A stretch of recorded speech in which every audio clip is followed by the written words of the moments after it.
পরিবেশ অধিদপ্তর সদর দপ্তর ঢাকা এবং পরিবেশ অধিদপ্তর জেলা কার্যালয় কুমিল্লার পক্ষ থেকে আজকে আমাদের এখানে অবৈধ ইটভাটার বিরুদ্ধে অভিযান কার্যক্রম চলমান রয়েছে। আমরা পৌরসভার ভিতরে অবস্থিত এই ইটভাটাটিতে আজকে প্রথমে অভিযান পরিচালনা করেছি। সকাল থেকে ইটভাটাটির চিমনি ভেঙে দেওয়া হয়েছে এবং কিলন ভেঙে দেওয়া হয়েছে।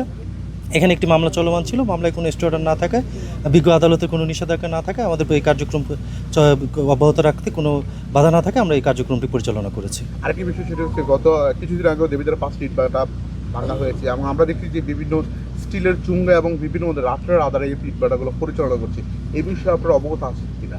আমরা এই বিষয়ে অবগত রয়েছে, এইগুলোর বিষয়ে আমরা পর্যায়ক্রমে ব্যবস্থা গ্রহণ করব এবং এই ধরনের অবৈধ ইটভাটাগুলোকে কার্যক্রম সম্পূর্ণরূপে বন্ধ করে দেওয়ার জন্য পরিবেশ অধিদপ্তর সচেষ্ট রয়েছে। আচ্ছা, কত টাকা জরিমানা করেছেন? এখানে আমাদের 5 লক্ষ টাকা জরিমানা এবং জরিমানা অনাদায়ে 2 মাসের কারাদণ্ড ঘোষণা করা হয়েছে।